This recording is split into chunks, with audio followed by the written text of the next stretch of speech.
Так бывает, я вновь проиграл сам себя, предавая.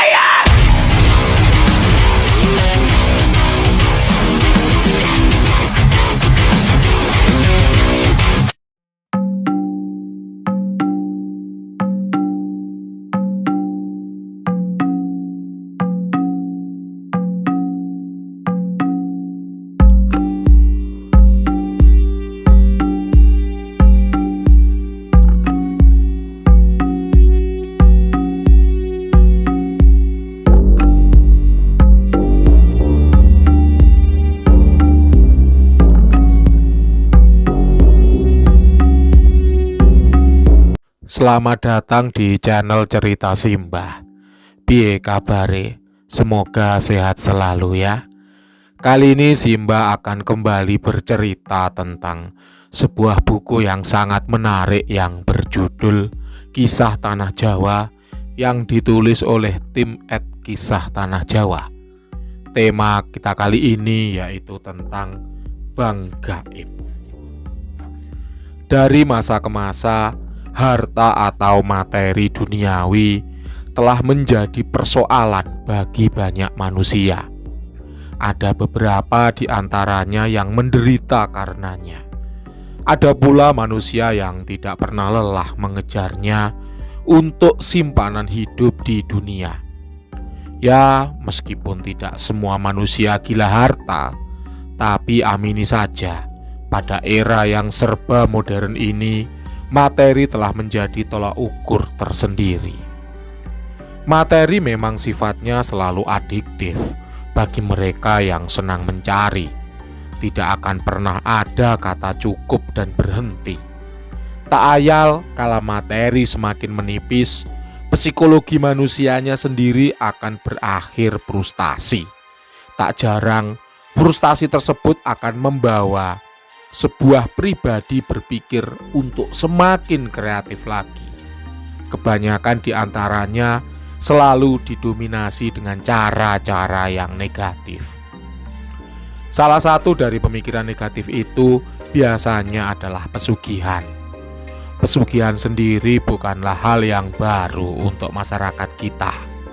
Bagi manusia yang sudah cukup putus asa dan gelap mata, cara ini terbukti cukup diminati. Sekarang siapa yang tidak tertarik untuk menikmati kekayaan dengan cepat tanpa perlu bekerja keras layaknya orang pada umumnya? Kami rasa masih banyak manusia pada zaman ini yang masih tergoda. Jika ditelisik lebih dalam lagi, sebenarnya pesugihan adalah jalan penyelesaian kehidupan yang bisa dikatakan paling rumit. Bagaimana tidak? Untuk melakukan kesepakatan dengan makhluk gaib, jin atau siluman yang selalu penuh dengan intrik permainan, bisa berakhir dengan aman tentunya bukanlah sebuah jaminan. Kebanyakan di antaranya selalu saja pihak manusia yang dirugikan. Namun kenapa masih ada saja yang melakukannya? Bahkan makin kesini makin banyak juga macam pesugihannya. Lalu dari mana sebenarnya akar fenomena pesugihan ini sendiri? Fenomena ini sebenarnya ada dan tidak hanya terjadi di Indonesia. Faktanya, di belahan dunia manapun, tren bersekutu dengan jin untuk mencari penghidupan lewat cara penumbalan juga sudah diaplikasikan sejak zaman dulu kala. Mari kita kembali lagi ke masa di mana ajaran agama belum banyak masuk. Masa-masa saat mayoritas umat manusia masih mempercayai bahwa benda atau animisme dan ruh atau dinamisme punya ruang tersendiri dalam kehidupan manusia. Kala itu, manusia percaya bahwa mengadakan hubungan baik dengan roh-roh yang ditakuti, baik itu jin atau siluman, ataupun roh yang disegani, misalnya leluhur, kelak akan membuat mereka senang. Pada akhirnya, dipercaya pula mampu memberikan solusi bagi kehidupan manusianya. Hubungan manusia dengan makhluk gaib sendiri memang seakan tidak pernah bisa dipisahkan. Keduanya seakan memang diciptakan untuk hidup berdampingan dan tanpa disadari satu sama lainnya saling membutuhkan.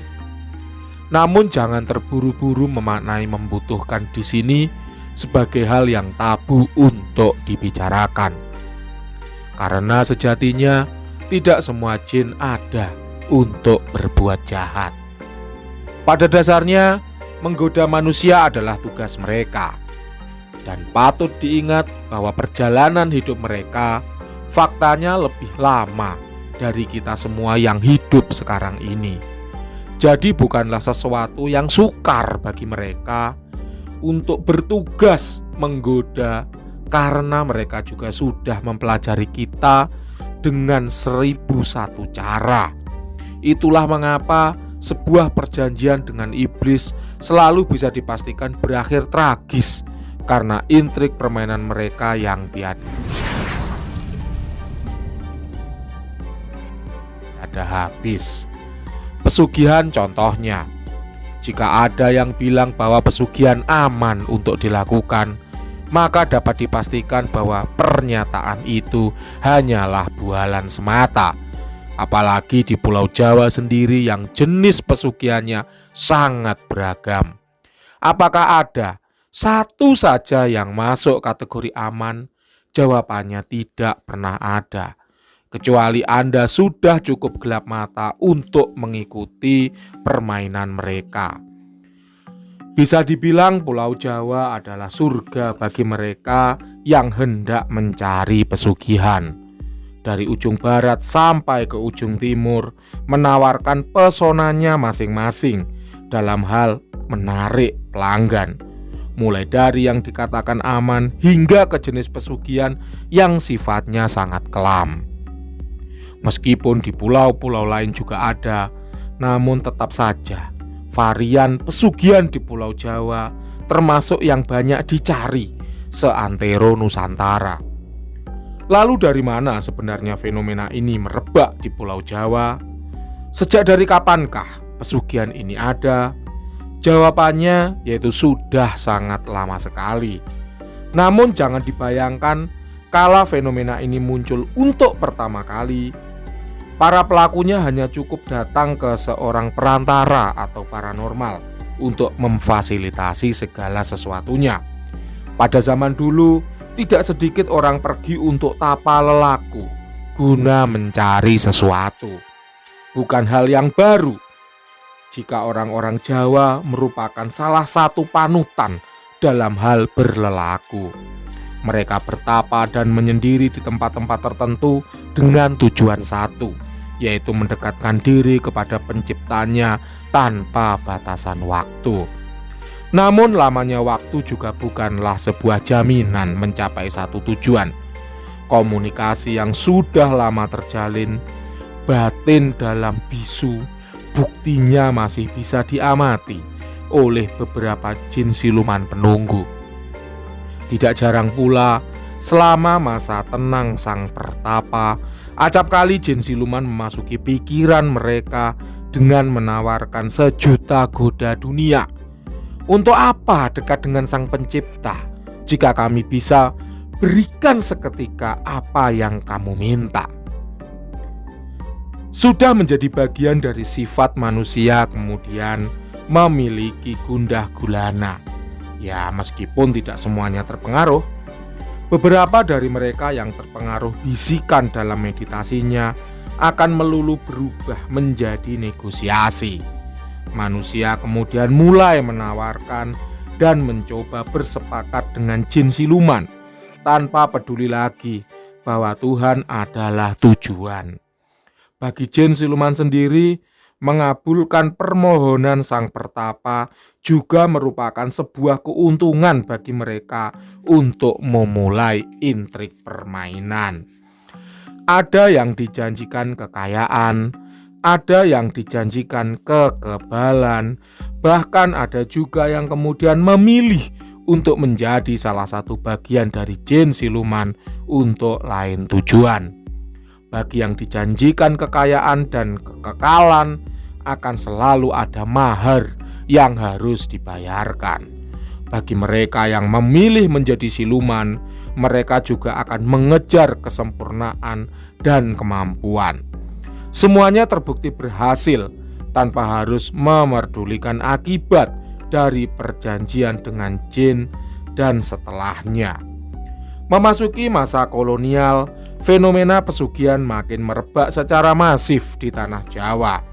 Bertambahnya kewajiban membayar upeti dan rasa gengsi atas strata sosial terhadap bangsa penjajah, bertambah meluasnya lah sayap-sayap pesugihan. Paranormal yang katanya dapat menjadi penyambung lidah juga mulai bermunculan. Dari sinilah kemudian fenomena pesugihan makin merebak dan sudah menjadi bagian dari kehidupan pada masanya. Dari aneka ragam permintaan manusia memunculkan banyak negosiasi dari kehidupan yang lain melalui perantara paranormal. Tidak heran kemudian jika jin siluman sedikit berimprovisasi dan membukakan banyak lahan demi memenuhi ego dan keserakahan manusia. Satu persatu rekomendasi tempat mulai muncul dan satu persatu sosok untuk dipuja mulai bersaing mencari pelanggan untuk menyempurnakan kekuatan mereka sebagai jin dan siluman. Demikian pembukaan cerita kali ini. Sampai jumpa di konten berikutnya.